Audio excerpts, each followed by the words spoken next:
Mirsarai economic জোনে তাদের গাছের সংখ্যা হচ্ছে, যে পরিমাণ গাছ কাটা হয়েছে ছোট বড় সব প্রজাতির গাছ মিলিয়ে, সেটা হচ্ছে প্রায় 5.2 মিলিয়ন।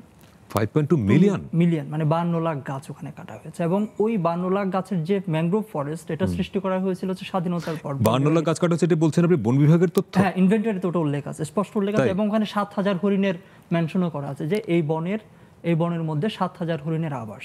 সেই হরিণগুলো কোথায় গেল তখন? হরিণগুলো হচ্ছে ওখানে যে শ্রমিকগুলো এনে যে গাছ কাটা হয়েছে, হাজার হাজার লাখ লাখ যে গাছ কাটা হয়েছে, শত শত শ্রমিক বাইরে থেকে এনে ওখানে গাছ কাটা হয়েছে। অনেকের হরিণগুলো হচ্ছে অনেক শ্রমিকের হাতে মারা পড়েছে, অনেকে এগুলো জবাই করে খেয়েছে, হরিণগুলো পালিয়ে গেছে, লোকাল হয়ে চলে গেছে, ওখানে মানুষজন ধরে খেয়েছে। এটা একটা দিক। আরেকটা হচ্ছে 2000-এর রেল লাইন করতে গিয়ে যেটা হয়েছে, 3টা ফরেস্টের ভেতর দিয়ে হচ্ছে এই রেল লাইনটা গেছে। 102 কিলোমিটার রেল লাইন, তার মধ্যে হচ্ছে 27 কিলোমিটার 3টা ফরেস্টের ভেতর দিয়ে গেছে। এই 3টা ফরেস্ট হচ্ছে, একটা চুনতি ওয়াইল্ড লাইফ সেঞ্চুয়ারি, একটা হচ্ছে মেধা কচ্ছপিয়া, আর একটা হচ্ছে আপনার ফাঁসিয়াখালী এই ন্যাশনাল পার্ক। এই 3টা ফরেস্টের ভেতর দিয়ে। এই 3টা ফরেস্ট হচ্ছে আমাদের অনেক পুরনো বন। এই পুরনো বনে হচ্ছে অনেকগুলো মাদার ট্রি আছে, শতবর্ষী মাদার ট্রির আবাস ছিল হচ্ছে এই বন। এবং মোস্ট ইম্পর্টেন্টলি, যে IUCN যে এশিয়ান এলিফ্যান্টকে ক্রিটিক্যালি এন্ডেঞ্জার্ড স্পেসিস হিসেবে ঘোষণা দিয়েছে, ওই হাতির 16টা করিডোর ছিল ওই 3টা ফরেস্টের ভেতর দিয়ে।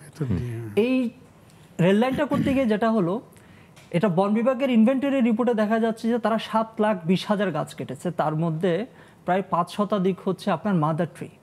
এবং ইকোলজিতে মাদার ট্রির ভূমিকা কিন্তু অসাধারণ। একটা মাদার ট্রি যে পরিমাণ ইকোলজিক্যাল সার্ভিস দেয় একটা ফরেস্টের মধ্যে, সেটার আর্থিক মূল্য কিন্তু 100 কোটি টাকার বেশি। এই সবগুলা গাছ কাটা হয়েছে বিকল্প থাকা সত্ত্বেও। মানে এই রেল লাইনটাকে আমরা এক্সিস্টিং যে হাইওয়ে আছে, চট্টগ্রাম কক্সবাজার যে হাইওয়ে আছে, ওই হাইওয়ের পাশ দিয়ে আমরা নিয়ে যেতে পারতাম।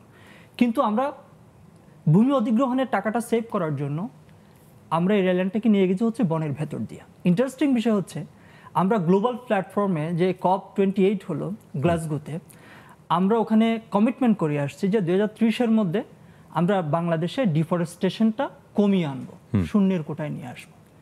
আমরা গ্লোবাল প্ল্যাটফর্মে এই ঘোষণাগুলো দিচ্ছি। এবং বাংলাদেশে এসে আমাদের পলিসি মেকাররা বন কাটার হচ্ছে সিদ্ধান্ত দেয়। এবং যত উন্নয়ন প্রকল্প আছে এগুলাকে সবারই চিন্তা থাকে কিভাবে বনের মধ্যে ঢোকানো যায়।